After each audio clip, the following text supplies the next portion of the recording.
Sir तो मेरा अब आगे जो आपसे मेन सवाल है सर कि सर ये तो हमें समझ आया कि सर हम लोग वेलफेयर फंड वाली जो बात कर रहे हैं, चेम्बर ब्लॉक वाली बात कर रहे हैं।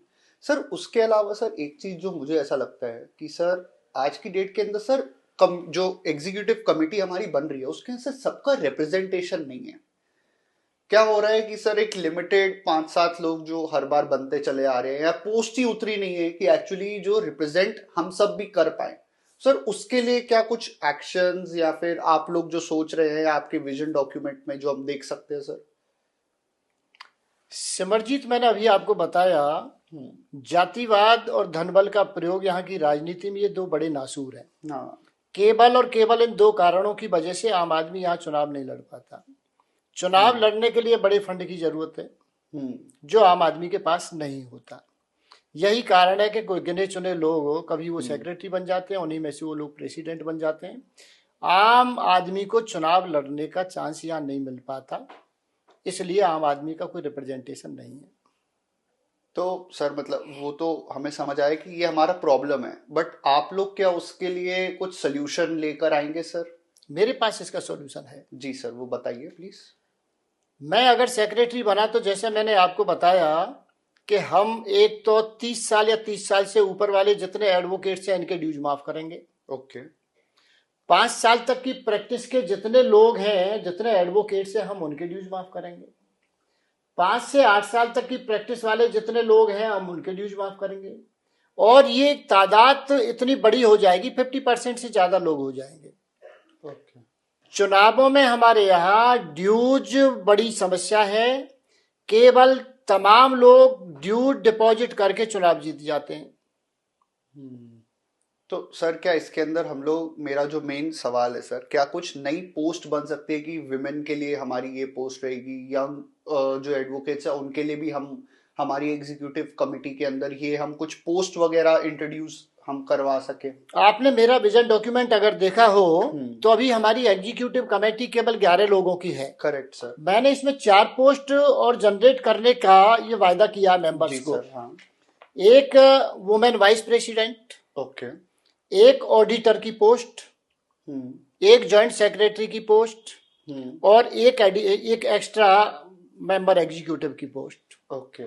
हालांकि अभी सुप्रीम कोर्ट का जजमेंट एक आया था, उसके तहत हमारे यहाँ 30% रिजर्वेशन सुप्रीम कोर्ट ने कर दिया विमेन के लिए। 2 पोस्ट अभी हमारी एग्जीक्यूटिव ने जनरेट की है। एक ट्रेजरार का रिजर्वेशन किया है, लेडी मेंबर के लिए है, और एक एडिशनल पोस्ट जनरेट की है जॉइंट सेक्रेटरी के लिए, और एक lady member executive above 20 years वाली कैटेगरी में। ऑडिटर की पोस्ट हमारे यहाँ क्यों जरूरी है ये बताता हूँ मैं आपको।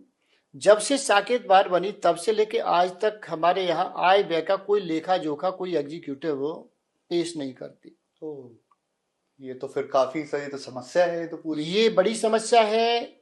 ये कहाँ से पैसा आता है, कहाँ पैसा खर्च होता है, ये अपने मनमाने तरीके से जो फंड को यूज करते हैं ना, इसीलिए ये ऑडिट मेंबर्स के सामने रखते नहीं। सर अकाउंटेबिलिटी नहीं है सर, फिर ये तो नहीं, कोई अकाउंटेबिलिटी नहीं है। मैंने आपको बताया कि मैं मथुरा में सेक्रेटरी रहा हूँ, वहाँ एक ऑडिटर की पोस्ट भी होती है। ओके। और वो पोस्ट इंडिपेंडेंट होती है। ऑडिटर का रोल ये होता है, चूंकि प्रेसिडेंट, सेक्रेटरी या ट्रेजरर ये साइनिंग अथॉरिटी होती है, इसलिए इनसे ये उम्मीद नहीं होती कि भाई ये अगर इन्होंने कोई घपला किया तो ये ट्रांसपेरेंसी रखेंगे और ट्रांसपेरेंट तरीके से ऑडिट रिपोर्ट पेश करेंगे मेंबर्स के सामने।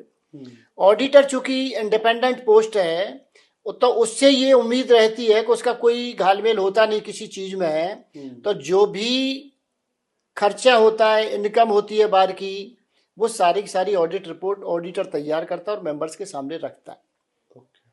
उसका फायदा क्या होता है, जिस समय आपकी एग्जीक्यूटिव आई उस समय बार में कितने रुपए की एफडीआर थी, कितना रुपया कैश था, कितना बैंक अकाउंट में था, ये आपको चार्ज मिलता है। आपने अपने टेन्योर के दौरान किस किस मद में कितना रुपया खर्च किया, किस किस मद से कितना पैसा आया, और करेंटली आपके पास कितने रुपए की एफडीआर है, कितना आपके बैंक अकाउंट में है, कितना आपके पास कैश है, यानी क्या आपने कमाया और क्या आपने खर्च किया, ये सारा की सारा ऑडिट रिपोर्ट में इसका पूरा ब्यौरा होता है।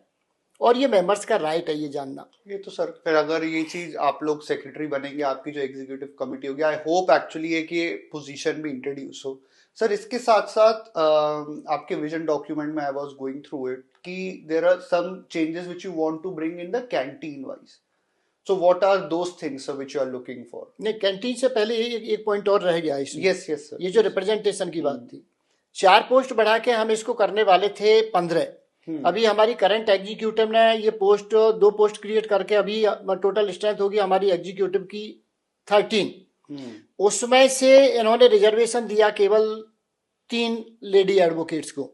टेक्निकली ये 4 का बनता है। मैं अगर सेक्रेटरी बना तो मेरा ये वायदा है कि हम इसमें ये 15 लोगों की एग्जीक्यूटिव कमेटी बनाएंगे और एक महिलाओं के लिए एक वाइस प्रेसिडेंट की पोस्ट भी रिजर्व करेंगे। एक बात, तमाम वर्ग और तमाम बिरादरी के लोग जिन्हें चुनाव के माध्यम से रिप्रेजेंटेशन नहीं मिलता बार में, मेरा ये वायदा है मैं अगर सेक्रेटरी बनूंगा तो ऐसे वर्ग और बिरादरी के 11 लोगों को जिन्हें चुनाव के माध्यम से रिप्रेजेंटेशन नहीं मिलता, ऐसे वर्ग के 11 लोगों को हम बार में रिप्रेजेंटेशन देंगे, उन्हें नॉमिनेट करेंगे। Okay, understood sir.